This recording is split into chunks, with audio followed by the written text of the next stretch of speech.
Welcome, I'm Christina Castle, Circulation Librarian at Thayer Public Library. Here are the top 3 books you are waiting for this summer and what summer reading reviewers have to say about them. At number 3, we have Swan Song by Ellen Hildebrand. The End of an Era. I think this has veered a little too much into crime novel territory for me, and there were too many unlikable characters, but it's nonetheless checks all the most important boxes as an Ellen Hildebrand book. Endless food descriptions and brand names, at least one Peloton mention, constant references to sneaky linking, and low-stakes drama that feels like hearing gossip on the boardwalk in July. My one specific note was that Coco, the punk character, was the wackest musical taste I'd ever heard in my life. Group Love is literally no one's favorite band, but those choices make total sense after reading the acknowledgments and finding out that Madison from SiriusXM was her music advisor. It's common knowledge that Madison is the worst. If you like Ellen Hildebrand, you'll like this. And just like all the others, I mean that in a complimentary way. Number 2, Middle of the Night by Riley Sager. This person, I absolutely loved this book. I had been looking forward to its release and it did not disappoint at all.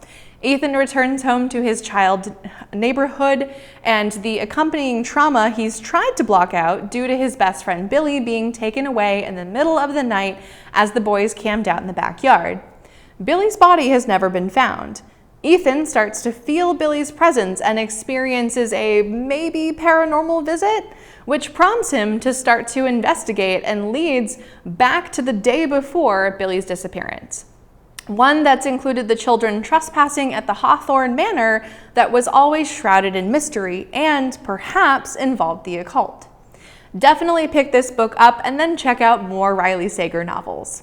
And at number 1, of course, we have The Women by Kristen Hanna, a historical novel about the women and men who served in Vietnam. This novel taught me many things that I did not know about this time in our history. The brave men and women were serving in a war that was so controversial in so many ways. They were so real, it felt almost autobiographical. It was raw, real, and so very interesting. Great writing. Now, while you're waiting for those books, here are 3 books to read while you're waiting for your holds on those ones. Number 1, Darling Girls by Sally Hepworth. This was reviewed by 2 or more people already so far this summer, and here's one of the reviews.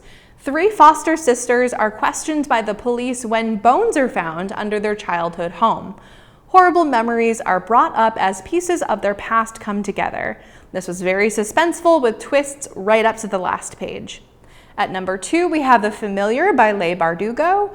The Familiar is a historical fantasy novel set in the 1500s in Spain. It was about a scullery maid, Louisa, who has very little magic to her, which she then uses to lighten her heavy load, and little else, until she catches the attention of nefarious characters. This story has magic, the Spanish Inquisition, a love affair, court intrigue, and more. This person said this was their favorite book yet by Leigh Bardugo. And at number 3, Dolls of Our Lives, a non-fiction nostalgic pick. This person says, I didn't listen to the podcast this book is based on, and I never engaged with American Girl dolls as a child, but I still had so much fun with this book. The author clearly loves history, and I love sharing it. And I'm not at all biased by being real-life friends with one of them. And one of them, they mean the author. Honorable mentions, Jaws by Peter Benchley. This was reviewed by 2 people this summer and was a science fantasy book club pick. And Brother by Anaya Elborn. This was also reviewed by 2 or more people already this summer.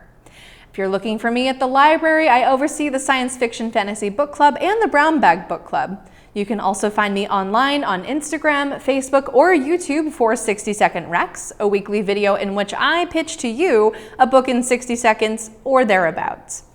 Thanks for tuning in. Again, I'm Christina Castle, Circulation Librarian at the Thayer Public Library. See you next time.